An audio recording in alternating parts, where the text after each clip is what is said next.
వెంకటాచల క్షేత్రంలో వెంకటేశ్వర స్వామి వారి దర్శనానికి 24 కంపార్ట్మెంట్లు నిండిపోయి వరాహస్వామి దేవస్థానంలో 150 మందే ఉంటే ఏ 150 మందికే దర్శన ఫలితం పొందుతున్నట్లు లెక్క? నా నోటితో ఎందుకు అనాలి? కాబట్టి ప్రథమం దర్శనం చాస్యాత్ నైవేద్యం క్షీరసేచనం. మొదటి దర్శనం మిమ్మల్నే చెయ్యాలి. ఆయన డబ్బుకు బదులు నా మాట ఇది. కాబట్టి నా మాట వాడు పాటిస్తే కదూ నా దర్శనానికి వచ్చాడని నేను చెప్పేది. వాడు మీ దర్శనానికి రాకపోతే నాకు ఇలాంటివి చెప్తున్నప్పుడు భయంగా ఉంటుంది. ఒరే వచ్చేసారి నీకు అవుతుందా వరాహస్వామి దర్శనం అని భయం వేస్తుంది. కాబట్టి ప్రథమం దర్శనం చాస్యాత్, ప్రథమ దర్శనం మిమ్మల్ని చెయ్యాలి. ప్రథమ నైవేద్యం మీ దగ్గరికే వస్తుంది, నాకు పెట్టరు.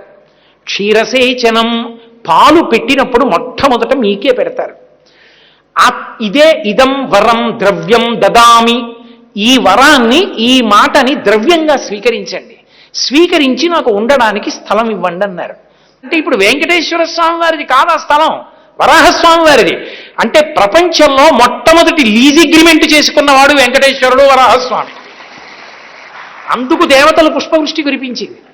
అంటే ఆయన అన్నాడు, తింత్రిణీ వృక్షం ఉంది అదిగో అక్కడ, చింత చెట్టు, దాని దగ్గర పొట్టు ఉంది, అందులో ఉండు, 100 గజాలు ఇస్తున్నాను అన్నాడు. మీకు ఉండడానికి మీకన్నది 100 గజాలు ఆనందనిలయ విమానం, 100 గజాలు ఇస్తాను, అక్కడ ఉండండి.